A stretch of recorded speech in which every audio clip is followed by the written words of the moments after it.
नमस्कार, पोलीस माझा न्यूज मध्ये आपलं स्वागत। आता आपण कल्याण पूर्वेमध्ये आहोत। कल्याण पूर्वेमधल्या वालधुनी शिवाजीनगर परिसरामध्ये असणाऱ्या पिण्याच्या पाण्याच्या टाकीजवळ आज आपण आहोत।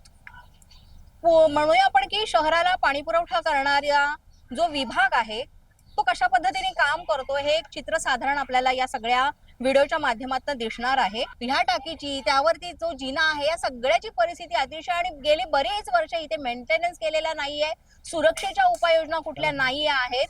तर एकंदरीत हे प्रकरण काय आहे तर याविषयीच आज आपण जाणून घेणार आहोत। आपल्या सोबत आहेत सामाजिक कार्यकर्ते नितीन वानखेडे साहेब, तर त्यांच्याशी आपण याबाबत चर्चा करणार आहोत। इथे एक अत्यंत महत्त्वाची आणि सर्वांच्या समस्येचा प्रॉब्लेम असा की गेली गेली 40 ते 50 वर्ष ही पिण्याची टाकी आपण पाहत आहात मागे इथे बांधलेली आहे आणि गेली 15 ते 20 वर्ष या टाकीचं कुठल्याही प्रकारचं साफसफाई झालेलं नाहीये। आपण पाहू शकतात की या टाकीची खूप खराब परिस्थिती झाली आहे आणि धोकादायक परिस्थिती आहे। सध्या इव्हन याचे कर्मचारी देखील हे वरती चढू शकत नाही, इतकी अत्यंत आणि वाईट परिस्थिती आहे आणि धोकादायक परिस्थिती आहे। जेणेकरून याला जीवाचा तर धोका आहेच आहे, तर त्यामध्ये एखाद्या वेळेस कधी पाण्याचा प्रॉब्लेम झाला तर आपण वरती त्याचा तपशील घ्यायला पण जाऊ शकत नाही।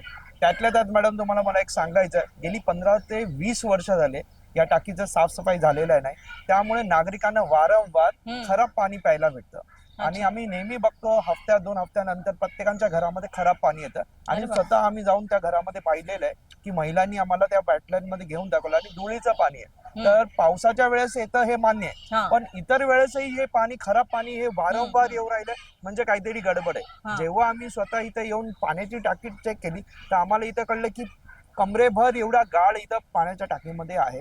हा एकदम अत्यंत आणि खराब अशी मी एक म्हणजे केडीएमसी असेल किंवा सरकार असेल, मी यांना खूप जोरदारपणे टीका करतो की यांचे दाखवायचे दात वेगळे खायचे दात वेगळे। त्यांना कित्येक वर्ष पेपर वर्क करूनही त्यांनी याच्याकडे दुर्लक्ष केलेले आणि याचा नक्कीच हा जनतेला धोका आहे आणि त्यांच्या जीवाला धोका आहे। नक्कीच मॅडम, तुम्ही कधी पाहिलं असेल की एक पाण्याची टाकी किंवा पाण्याचा जो पुरवठा केलेला असतो किंवा पाण्याचे पंप हाऊस असतात ते एकदम सुरक्षित असतात।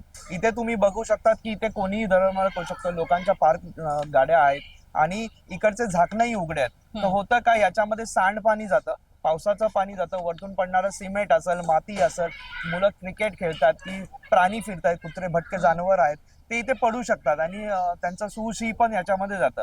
तर अत्यंत घाण आणि वाईट परिस्थिती तुम्ही पाहू शकता की पावसाच्या पाण्यासोबत इतर पाणीही त्या पिण्याच्या पाण्यामध्ये मिक्स होत आहे। तर इथे ही अत्यंत एकदम आणि खराब गोष्ट आहे।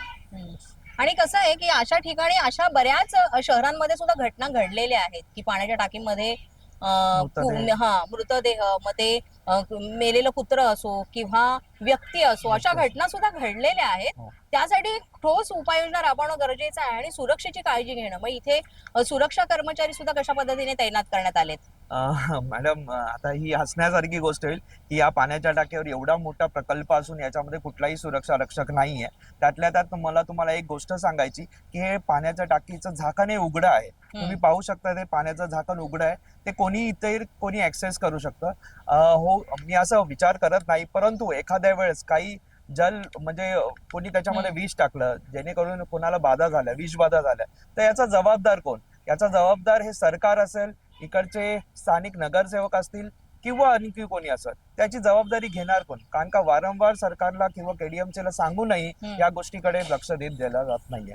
तर नक्कीच या गोष्टीचं त्यांना लक्ष द्यावं लागेल, कारण का तुम्ही पाहतायत की जसं हवेमधून गॅस बाधा होते किंवा विष बाधा होते तशी पाण्यामधून पण होऊ शकते आणि इझिली पिण्याचं पाणी, याच्यामध्ये लाखो लोकांचं आयुष्य धोक्यामध्ये आहे। याच निमित्ताने तुम्ही काय मागणी कराल?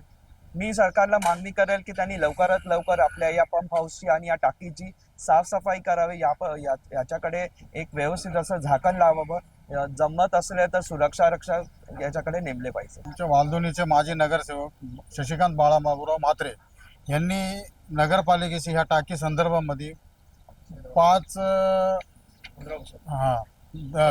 15 वर्षापूर्वी केडीएमसीला एक पत्रक दिलं होतं की ह्या टाकीची स्वच्छता झालेली नाही आणि जे अंडरग्राऊंड पंप हाऊसची जी टाकी आहे ती टाकी काय साफ केलेलीच नाही। त्याच्यामुळे त्या टाकीमध्ये जो इतका गाळ आहे आणि त्याच्यामुळे पाणी लोकांना खराब येतं।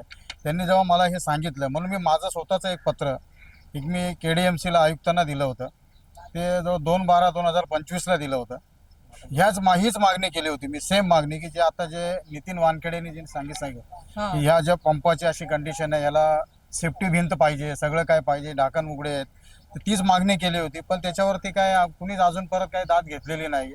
आणि आता मध्ये काही गोयल म्हणून एक आले होते आपले वॉर्डातले अधिकारी, त्यांनी फक्त म्हणतात की आम्ही फक्त डागडुगी करू. पण मॅडम डागडुगी करून त्याचं होणारच नाहीये, कारण बाहेरचं पाणी ते सगळं आतमध्ये जाते पंपामध्ये आणि त्याच्यामुळे ते घाण पाणी वास इथं बाहेर सगळे जनावर वगैरे फिरतात, हा लोक इथं हे करतात ते सुरक्षेचा सगळे, प्रश्न हा. पण आहे. आणि सुरक्षेचा प्रश्न असल्यामुळे हे लोक फक्त वरतून आणि पंपाची कंडिशन अशी आहे का पावसामध्ये सगळं पाणी तिथे येतं आतमध्ये, त्या कर्मचाऱ्यांना सुद्धा बसायला जागा नसते आणि संपूर्ण आपली इलेक्ट्रिसिटी खालून गेलेली आहे तिथं सगळं. हो. आता त्या इलेक्ट्रिसिटी मध्ये डायरेक्ट लाईन दिलेली आहे लोकांनी, इथं टाकीसाठी डायरेक्ट लाईन दिलेली आहे. उद्या जर समजा एखादा काही शॉर्ट सर्किट झालं तर पूर्ण एरियात शॉर्ट सर्किट होईल ते, आणि त्याच्यामुळे किती लोकांच्या जीवाशी खेळणार असेल. तर आम्ही वेळोवेळी त्यांना ते हे करतोय, पण त्याच्यावरती काय अजून त्यांनी मार्ग काढलेला नाहीये. तर मंडळी, अशा पद्धतीनं पिण्याचं पाणी कशा पद्धतीने असले पाहिजे, ते जे पाणी आपल्या घरापर्यंत येतंय आणि त्यासाठी असणारी जी स्वच्छता म्हणा किंवा या सगळ्या जागेची जी पूर्णपणे म्हणजे जे मेंटेनन्स आहे ते करणं पण गरजेचं आहे, कारण अत्यंत जर्जर अवस्था झालेली आहे. खूप जुनी टाकी आहे आणि त्याचा कुठल्याही प्रकारचा मेंटेनन्स झालेला नाहीये हे स्पष्ट दिसतंय. आणि जे अधिकारी आहेत त्यांना वारंवार किंवा एकूणच इथे म्हणूया आपण की केडीएमसी आणि केडीएमसीचा जो पाणी पुरवठा विभाग आहे यांना सुद्धा वारंवार पत्रव्यवहार करून सुद्धा जर अशा प्रकारे दुर्लक्ष होत असेल तर ही मोठी गंभीर बाब आहे. आमच्याकडे हा मुद्दा घेऊन आल्यानंतर आपण आपल्या कामाप्रमाणे आपण इथे हे सगळी परिस्थिती दाखवतोय. निदान ही परिस्थिती बघितल्यानंतर तरी त्यांनी यावर लवकरात लवकर ठोस उपाययोजना कराव्यात, कारण पिण्याचं पाणी आहे आणि त्यामुळे हा जर लवकरच, आता पाऊस पण आहे, पावसाच्या आधी हे जर सगळं झालं नाही तर पाऊस आल्यानंतर काही होऊ शकतं. तर मला वाटतं पुढच्या सगळ्या गोष्टी टाळायच्या असतील आणि नागरिकांच्या हितासाठी लवकरात लवकर या सगळ्याच गोष्टींचा निपटारा करणं फार गरजेचं आहे, अशी आशा आम्ही सुद्धा व्यक्त करतोय. धन्यवाद. पोलीस माझा न्यूजच्या बातमीपत्रात आज इतकंच. तुम्हाला आमचं बातमीपत्र कसं वाटतंय याबाबत अवश्य अभिप्राय कळवा. यासाठी पोलीस माझा न्यूजचं युट्यूब चॅनल सबस्क्राईब करा, तसंच आमचं फेसबुक, इंस्टाग्राम आणि ट्विटर अकाउंट फॉलो करा. अधिक माहितीसाठी आमच्या www.policemazhanews.com या वेबसाईटला भेट द्या. आमचे अधिकृत प्रतिनिधी व्हायचं असेल तर स्क्रीनवर दिलेल्या क्रमांकांवर आजच संपर्क साधा. आजच्या बातमीपत्रात इतकंच. पुन्हा भेटूया पुढील बातमीपत्रात. तोपर्यंत पाहत रहा पोलीस माझा न्यूज.